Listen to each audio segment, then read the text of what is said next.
game. Nope. Nope. Those are the guys. Yeah, and this is what he's done. He's taken on a 4 and gone knight e4. Somewhat expectedly, given the choices. Rook c1 for the time being looks like a very normal move.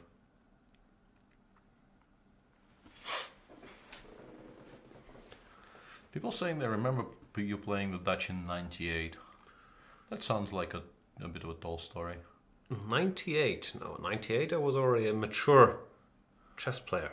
No way I played the Dutch then. That's a lie. I was 94! 94 I believe is more. I was more referring to the fact that, you know, anyone can claim they remember anything that happened in '98. No, no one remembers anything from the wild 90s. But people have databases. Yeah, that is true. I'm not sure what this rook e3 move is all about, but it's a... Yeah, I would just play... I guess the idea is that rook c1 kind of allowed knight b4 with the threat of knight d3, and by playing rook e3 here, he rules this out, so he can now play rook c1 a lot more confidently.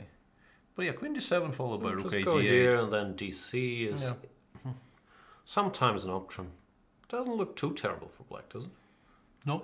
This bishop, Yeah, this bishop is the awkward piece white has. Therefore he takes d, maybe some d5s. I think f3 will happen regardless of what black recaptures with. Yeah, and that's indeed what happened here.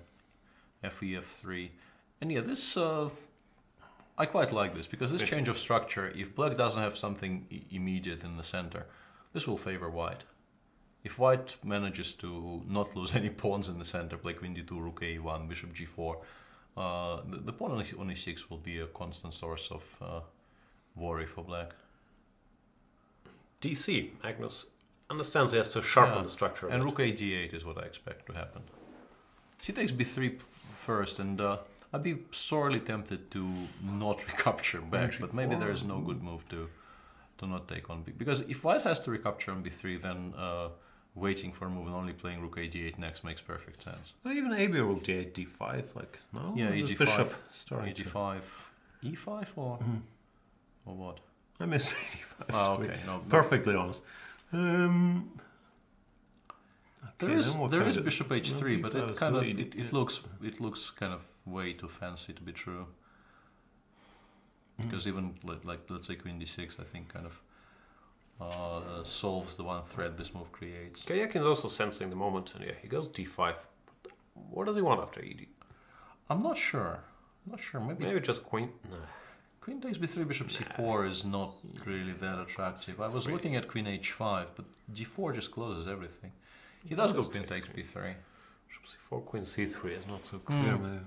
No, I think he just wanted to make sure he gets d5, e5 first before taking with the queen. He wanted to take with the queen on b3, and at that position, black would have just played knight takes d4, which is a lot better structurally for black than what he is getting here.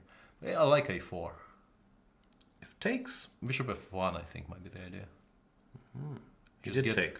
Okay, or bishop d3, but I think bishop f1 is the idea. And that's what happened. And if queen b3 back, we can take on g2 and go knight a5, knight c4, which is why Sergey played queen g1. But now we take on g2 and we play g4. Knight a5 is still a move, but I like closing down the bishop as early as possible. He goes knight a5. It's very ambitious. Looks nice though. Knight c4. No, I mentioned this as an idea, but I wasn't sure if it was fast enough. But Magnus feels confident in it. Rook c1 though. Counterpin. He went rook c3. That was an interesting tactical thing because like rook takes c4, rook takes c7 was the point. That's a beautiful geometrical idea, but I think after d4, Sergey might be in trouble. I played d5. I didn't see e5. Knight c4 is still a move even here. I like the geometry of it. You don't need to not play queen d5 check first, but I like the geometrical, and Magnus seems to agree. Queen b3, b5, and then once again white will need to do something about queen b3. Yeah, lots of those geometrical things going on because now knight b2, bishop Queen b3 check was very strong. But Magnus has centralized perfectly. Yeah, So this is now very much better. bad for black. Yeah, rook e6, h6. Yeah, it looks like black probably is just completely winning after rook e6. Although we both missed queen f3, I assume. I know I did. But takes d3 probably wins a piece. Or some approximation of winning a piece. d3? Yeah. Very nicely played by Magnus. Very nice game. Yeah, very nicely played by Magnus. I'm very impressed by his play from a certain point. Rook f3. Okay. Nothing. Yeah, this game is over. Very nice. This game Yeah, is he's over. just insanely strong. Understanding these positions, what has to be done? Yeah, and I really like d takes c4 on move 16, sort of understanding that you cannot just continue making nothing moves. Just something like this, which many people would have opted for, gives white enough time to stabilize, I assume. Although even here, dealing with the threat, Queen takes. I don't know. maybe queen takes is decent, yeah, followed by rook e1, just killing off the d takes c4 idea because of the pin. Yeah, it is extremely easy to drift into a position you will not like at all. But yeah, Magnus didn't allow that, and I have a feeling that objectively his position after gc4 is probably not that great. No, it feels very dangerous against the bishops. But yeah, he worked out all the intricacies of it, and yeah, a moment ago it looked like Lev was completely lost, and now he's completely winning. Checkmate. Very nice epaulette construction here. So Lev wins, and I assume goes to +2. Hikaru will probably... Oh, okay, I don't know. This looks winning for black now. I don't know, knight g2. King f3, king g3. Yeah, should be a draw, rook g3, and the pawn on f4 falls, but white should be able to...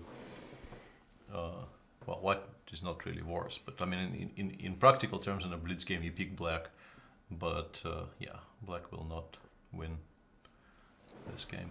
Looks like Kramnik's playing for a win. Rook f3. Yeah, now Knight now he definitely is, because he will pick up the first pawn. Rook f3 kind of wraps it up. Yeah, that probably is a draw now.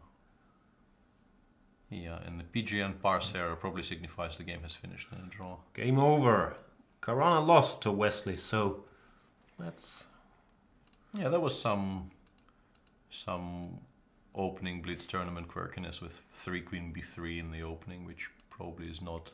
Kramnik did this once. No, Karnik did everything once. That's true. Yeah. Probably not entirely required, and Fabi ended up with a position he probably did not want to.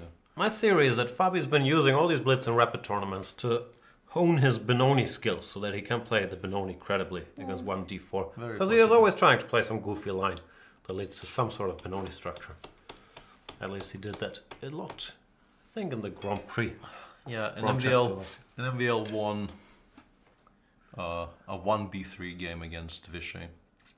Just as we said, MVL is not the type to goof around. He's going to play serious openings. He goes b3, bishop b2. These guys, they play serious chess here, but they don't feel like showing or making it a memory contest. These blitz games. Yeah. Nobody really wants to play the absolute main lines, and then yeah, if you're stuck not remembering what you're supposed to do, you feel extremely stupid. Yeah, this used to be the main line of the 1b3, but then people started doing completely different things with black. And I'm also somewhat... Don't you go here? This is the only thing I know about this, that this move is supposed to be clever. Maybe Vichy misremembered, because he did the next move. And yeah, it does seem... I mean, including a6 and bishop e2 doesn't really make much sense in most positions, I think, because otherwise, you know, the bishop actually wants to return to e2 in most of after these. a6 you take. I'm very confused. Anyway, let's not discuss p3 theory. But instead discuss the standings and pairings. Yeah, that sounds fair. So Anish and Starting from the bottom. Yeah, Anish and Vlad on -2. Their tournament does not look very promising. Hikaru still on -1. Now joined there by Vichy, who lost to MVL. And the current favorites to have more whites than blacks in this tournament are Magnus and MVL. You have a feeling have booked their 5 whites by this point, barring a complete collapse in the second half of the tournament. Lev is on +1, and there is a group of people on 50% with all to play for. So these three currently look like they're in a fight for one of the games, but still, you never know. Well, things, of course, could still change, but yeah, this is what it looks like. If you were a betting man, which I know you're not, who would you say who books the 5 white games? I would like to have a brief look at the remaining pairings, but yeah. Ugh, too complicated. Brief look. No, come on, that's not fair. What do you mean? I'm putting up the pairings here. No, that's not what I wanted. I wanted... How do you do this? This is gonna be a mess. Yeah, it doesn't quite work, yeah. Anyway, yeah, that would be too difficult. So I'd say the top 3 and of the people tied for 4th to 6th. Right now, I'll pick Karjakin and Fabi, based on nothing whatsoever. Well, Karjakin is the world champion, so I'm basing it on that, but it's an extremely short race now with only 4 rounds left, and